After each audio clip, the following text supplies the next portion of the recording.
What is a completely random fact? When a Viking received a gut wound, they would be fed strong onion soup. After some time, someone would smell the wounds elsewhere on their body. If they smelled like onions, there was damage to the intestines and no chance of saving them. That is pretty ingenious tbh. It's safe and effective. Also, their understanding of human anatomy was pretty decent too. I would not be in the mood for soup after being stabbed in the stomach. Perhaps not a direct stab, but maybe a slash that you got during battle. Penguins have an organ above their eye that converts salt water into fresh water. Ladies and gentlemen, we have solved the freshwater crisis. Found out how to make water not vegan. Kool-Aid. Maybe a new sac behind the sac above the eye. That squirts Kool-Aid. Squid brains are donut-shaped, and their esophagus runs through it. If a squid eats something too big, it can get brain damage. I would be a real dumb squid. That's why Squidward's always so pissed. He has to cut all his food into tiny pieces, which takes ages edit. I understand now that Squidward is an octopus. Please stop commenting that. That must be why he went so loopy after eating all those Krabby Patties. When little Squiddy made a meal of all his favorite fish, he said, "Oh, how I love to feel my beak upon a dish. I love to taste a sample sweet, I love to feed and dine, I love to savor feasts replete with flavors all divine. To gulp," said he. "To sip. To swig. To munch. To crunch," he cried. But Squiddy's meal was rather big. And Squiddy fucking died. Ants have a terminal velocity of 1,778 meters per second. This means they can fall from any height and not harm themselves. No fall damage. That's so unfair. Humans have x100 fall damage of ants, but also x100 strength and speed. We also have the magnifying glass cheat code. Imagine being an ant using wide-angle cameras. You'd still get nothing in your frame. Gary Newman is 13 days older than Gary Oldman. Wonder if Newman knows Oldman? Hope not. Together they'd be Gary Mean Man. Best villain origin story ever.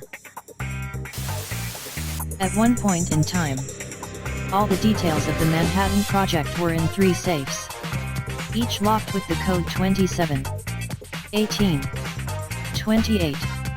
Mathematicians would of course recognize these numbers as the Euler number 2, 71828, a number that has wide importance in calculus.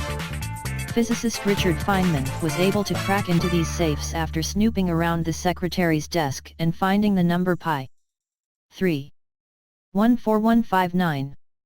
After thinking, why would a secretary need to know the value of pi? He deduced it was probably a code, so he tried it on the safes. After they didn't work, he tried other numbers that mathematicians and physicists would use, and sure enough, it worked. After he got into the safes, he thought to pull a prank on the director by leaving little notes in the safe to scare the director into thinking that a spy had gotten in. Just adding some more fun facts about this, he needed to get in because he had a report due and the library was closed. That office was the only other place the files he needed were stored. He had a hobby of cracking safes around Los Alamos. One corporal or something had a .000 safe installed in his office, that the installers had a hell of a time getting up the stairs, and that asshole never bothered to change the original code it came with. Surely you're joking. Mr.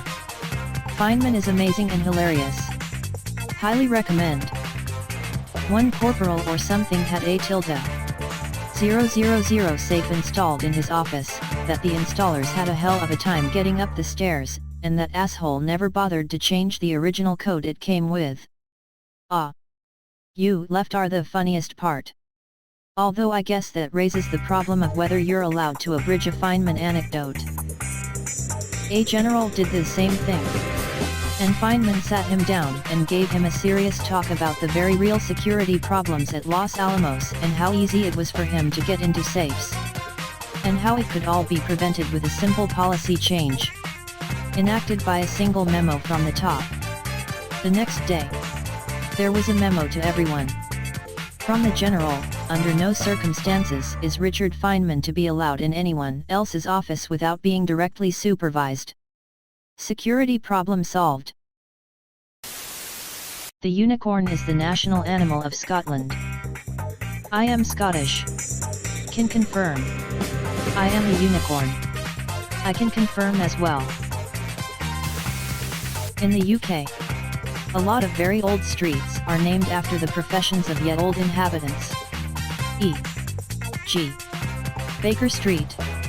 The brothels were often located on Grove Cunt Lane, many of which still exist under Grove Lane, like in Bristol, or Grape Lane, like in York, edited out the redundant the before the ye. Other fact relevant to your edit. Ye in old-time writing was spelled with a symbol similar to a Y, called Tom, which was pronounced th. So most often the pronunciation was the same as today. Thorn not Tom. r/Keeming. 10 to 20% of U.S. power outages are caused by squirrels.